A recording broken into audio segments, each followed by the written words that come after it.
Pourquoi certaines maisons restent-elles fraîches même lorsqu'il fait plus de 40 degrés à l'extérieur? La réponse ne vient pas toujours d'un climatiseur. Parfois, elle vient d'une technologie vieille de près de 2 siècles, presque oubliée, et qui n'a besoin ni de gaz réfrigérant, ni de compresseurs, ni de pièces mobiles pour produire du froid. Cette technologie existe déjà dans votre glacière de camping ou dans votre ordinateur, et aujourd'hui, des ingénieurs cherchent à la faire passer à une échelle beaucoup plus grande. Dans cette vidéo, vous allez découvrir comment fonctionne le refroidissement à semi-conducteur, aussi appelé refroidissement thermoélectrique.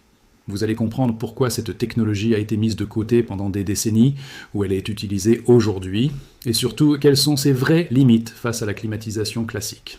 Vous découvrirez aussi comment la combiner intelligemment avec des solutions bioclimatiques simples pour réduire votre dépendance à la climatisation, sans dépenses excessives. Restez jusqu'à la fin, car la dernière partie explique comment tester le principe chez vous, avec du matériel accessible. Tout commence en 1834. Le physicien français Jean Peltier observe un phénomène étrange. Lorsqu'un courant électrique traverse la jonction entre deux matériaux conducteurs différents, un côté de cette jonction se refroidit, tandis que l'autre se réchauffe. Ce phénomène porte aujourd'hui son nom, l'effet Peltier. Pendant longtemps, cet effet est resté une curiosité de laboratoire. Les métaux utilisés à l'époque produisaient un effet trop faible pour être utile. Il a fallu attendre le milieu du XXe siècle et l'apparition des semi-conducteurs, ces matériaux capables de contrôler précisément le passage du courant électrique, pour que l'effet Peltier devienne réellement exploitable. C'est cette combinaison entre un phénomène physique ancien et des matériaux modernes qui donne naissance au refroidissement thermoélectrique tel qu'on le connaît aujourd'hui. Un module thermoélectrique, aussi appelé module Peltier, ressemble à une petite plaque plate. À l'intérieur, on trouve de nombreuses paires de semi-conducteurs, certains chargés négativement, d'autres positivement, reliés électriquement en série mais thermiquement en parallèle. Quand un courant continu traverse ce module, les électrons transportent de l'énergie thermique d'un côté de la plaque vers l'autre. Un côté devient froid, l'autre devient chaud. Il n'y a aucun gaz, aucun fluide, aucune pièce mécanique en mouvement. Seul un courant électrique circule.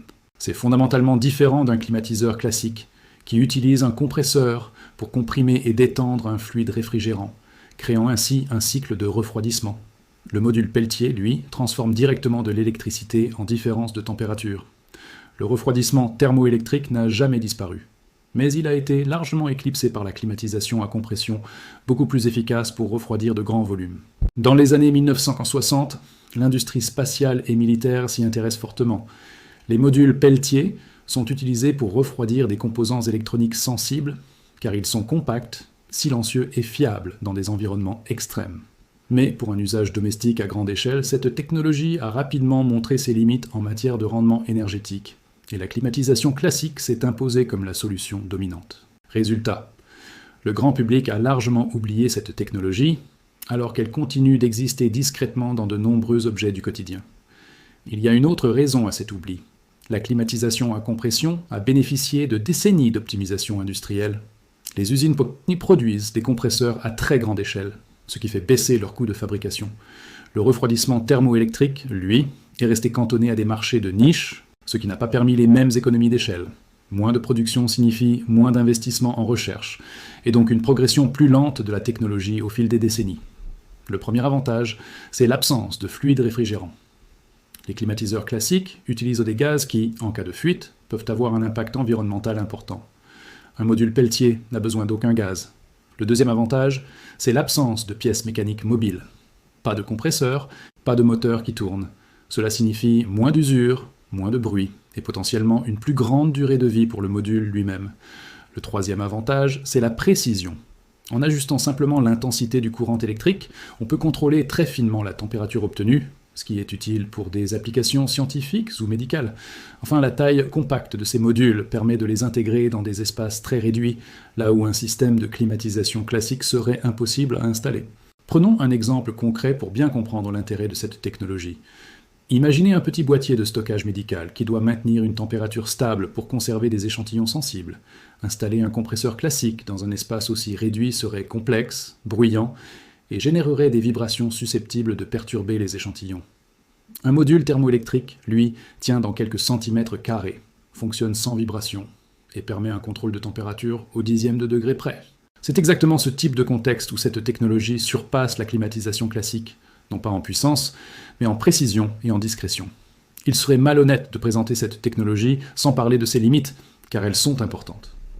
La principale limite, c'est le rendement énergétique. On mesure l'efficacité d'un système de refroidissement avec un indicateur appelé coefficient de performance. Un climatiseur classique à compression atteint généralement un coefficient de performance situé entre 3 et 5, ce qui signifie qu'il déplace 3 à 5 fois plus d'énergie thermique qu'il n'en consomme en électricité. Un module thermoélectrique, dans des conditions comparables, atteint un coefficient de performance beaucoup plus faible, souvent inférieur à 1. Concrètement, cela veut dire qu'un module Peltier consomme beaucoup plus d'électricité pour produire la même quantité de froid qu'un climatiseur classique. C'est pour cette raison qu'on ne le trouve pas dans les climatiseurs de grande puissance destinés à refroidir une maison entière. Deuxième limite, la gestion de la chaleur évacuée. Le côté chaud du module doit être refroidi efficacement, sinon la performance globale s'effondre rapidement. Cela nécessite souvent un dissipateur thermique et parfois un ventilateur, ce qui ajoute de la complexité. Troisième limite, le coût. Produire des semi-conducteurs thermoélectriques performants reste plus coûteux, à capacité de refroidissement égale, que produire un système à compression classique. Pour illustrer concrètement cet écart de rendement, imaginons deux appareils qui doivent retirer la même quantité de chaleur d'un petit espace fermé. Le système à compression, avec son coefficient de performance élevé, y parviendra en consommant une quantité d'électricité modérée. Le système thermoélectrique, avec son coefficient de performance plus faible, devra consommer nettement plus d'électricité pour atteindre le même résultat. Multipliez cet écart par la taille d'une maison entière, et vous comprenez pourquoi cette technologie reste aujourd'hui réservée à de petits volumes, où la quantité de chaleur à évacuer demeure limitée. Il existe aussi une quatrième limite, moins connue, la sensibilité à la température ambiante du côté chaud. Plus l'environnement extérieur est chaud, plus il devient difficile d'évacuer efficacement la chaleur produite par le module. Dans un climat déjà très chaud, c'est-à-dire précisément là où on aurait le plus besoin de refroidissement, la performance du module thermoélectrique a tendance à diminuer davantage que celle d'un système à compression. Le refroidissement thermoélectrique n'a jamais quitté notre quotidien, il s'est simplement fait discret. On le trouve dans les glacières électriques de camping, qui maintiennent une température fraîche, sans compresseur bruyant. On le trouve dans certains refroidisseurs de vin compacts, où la précision de température est plus importante que la puissance de refroidissement. On le trouve aussi à l'intérieur des ordinateurs et des équipements de laboratoire, pour refroidir des composants électroniques sensibles à la chaleur, comme certains capteurs de caméra. Dans tous ces cas, on retrouve un point commun, des volumes réduits, où l'efficacité énergétique est moins prioritaire que la simplicité, le silence ou la précision. On le retrouve également dans certains dispositifs médicaux portables, comme des glacières de transport pour médicaments sensibles à la température, où la fiabilité et l'absence de vibration comptent davantage que la consommation électrique. Dans l'industrie de la mesure scientifique, les modules Peltier servent aussi à stabiliser la température de certains capteurs, afin d'éviter que les variations thermiques ne faussent les résultats d'une expérience. Ce sont des usages très différents d'un climatiseur domestique, mais ils montrent la polyvalence de cette technologie dans son domaine de prédilection, la précision à petite échelle. À l'échelle d'une maison entière, la climatisation doit déplacer une quantité importante d'énergie thermique. Avec un coefficient de performance nettement plus faible que la climatisation à compression, un système thermoélectrique de taille équivalente consommerait beaucoup plus d'électricité pour un résultat similaire. C'est pour cette raison que, à ce jour, aucun système thermoélectrique domestique ne peut raisonnablement remplacer un climatiseur classique pour refroidir efficacement une maison entière, en particulier dans les climats très chauds. Toute affirmation contraire mérite d'être accueillie avec prudence. Cela ne veut pas dire que cette technologie est inutile. Elle veut simplement dire qu'elle occupe, pour l'instant, une niche différente. Le refroidissement localisé, précis, silencieux, à petite échelle. Des équipes de recherche en sciences des matériaux travaillent depuis plusieurs années sur de nouveaux alliages semi-conducteurs, capables d'améliorer le rendement thermoélectrique. L'objectif est d'augmenter ce qu'on appelle le facteur de mérite du matériau, une valeur qui détermine sa capacité à convertir efficacement l'électricité en différence de température. Ces recherches sont réelles, mais elles restent principalement au stade expérimental et industriel de niche, notamment pour des applications spatiales, militaires ou scientifiques. Il ne faut pas confondre une piste de recherche prometteuse avec un produit prêt à équiper les maisons. Les progrès dans ce domaine sont généralement progressifs, pas révolutionnaires du jour au lendemain. La vraie question n'est peut-être pas de savoir si le refroidissement thermoélectrique va remplacer la climatisation, mais comment il peut la compléter intelligemment. Par exemple, un module Peltier peut refroidir localement une petite pièce de repos, un espace de travail ou un compartiment de stockage sans faire fonctionner un climatiseur entier pour toute la maison. Cela peut réduire la consommation électrique globale dans certains cas d'usage précis, à condition que le besoin de refroidissement reste limité en volume et en durée. C'est cette logique de refroidissement ciblé, plutôt que de refroidissement généralisé, qui rend cette technologie intéressante dans une approche bioclimatique globale. Avant même de parler de technologie, il faut rappeler un principe fondamental de l'architecture bioclimatique. La meilleure énergie économisée est celle qu'on n'a jamais eu besoin de consommer. Une maison qui accumule moins de chaleur aura toujours besoin de moins de refroidissement, quelle que soit la technologie utilisée ensuite. Cela passe par l'isolation thermique, l'orientation des ouvertures, la couleur des façades et la gestion de l'ensoleillement direct. Ce principe s'applique autant à un climatiseur classique qu'à un futur système thermoélectrique amélioré.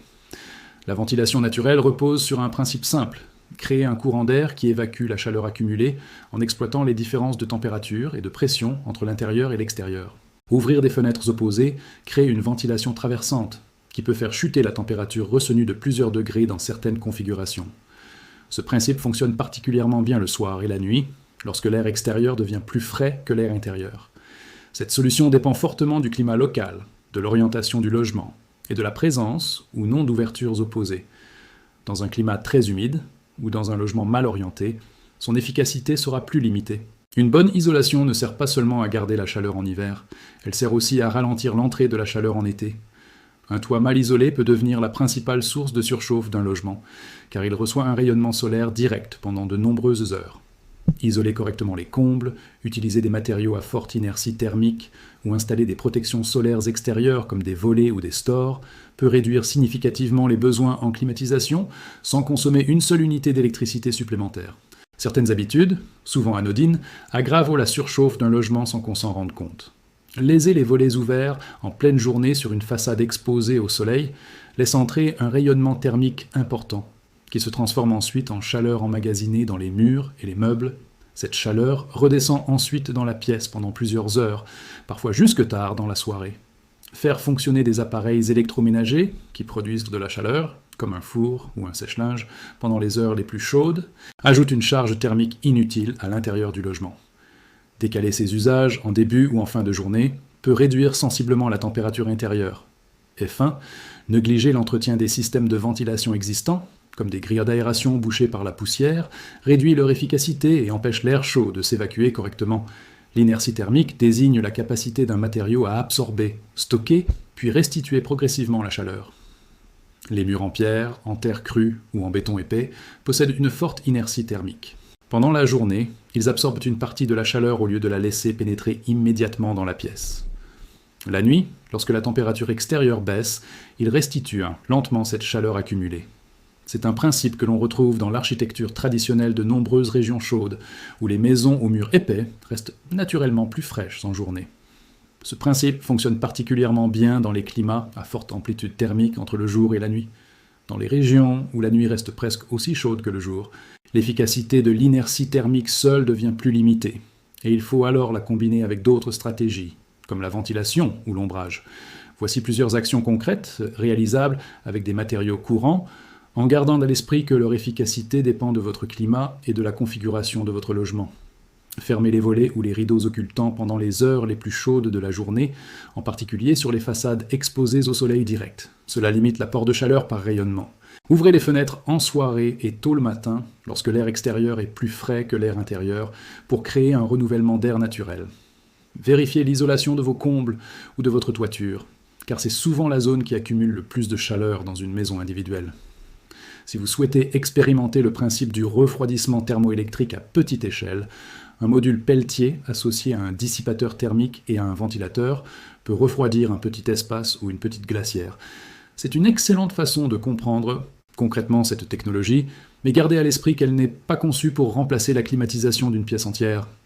Privilégiez les couleurs claires pour les surfaces extérieures exposées au soleil, car elles réfléchissent davantage le rayonnement solaire que les surfaces sombres. Le refroidissement à semi-conducteur repose sur un principe physique fascinant, découvert il y a presque 2 siècles, et rendu exploitable grâce aux semi-conducteurs modernes. Il offre des avantages réels. Pas de fluide réfrigérant, pas de pièces mécaniques, une grande précision et une grande compacité. Mais son rendement énergétique reste, à ce jour, nettement inférieur à celui de la climatisation classique à grande échelle, ce qui explique pourquoi il n'a pas encore remplacé les climatiseurs dans nos maisons. Sa vraie force se trouve ailleurs, dans le refroidissement ciblé, localisé, silencieux, et dans une approche plus large de la fraîcheur du logement, qui commence toujours par éviter l'accumulation de chaleur grâce à l'isolation, la ventilation naturelle et une bonne orientation. N'hésitez pas à expérimenter ces principes chez vous, en toute sécurité, en commençant par les gestes les plus simples, avant d'envisager des solutions plus techniques. Si cette vidéo vous a plu, abonnez-vous à Refroidissement Caché pour découvrir davantage de solutions intelligentes afin de garder votre maison fraîche et d'économiser de l'énergie.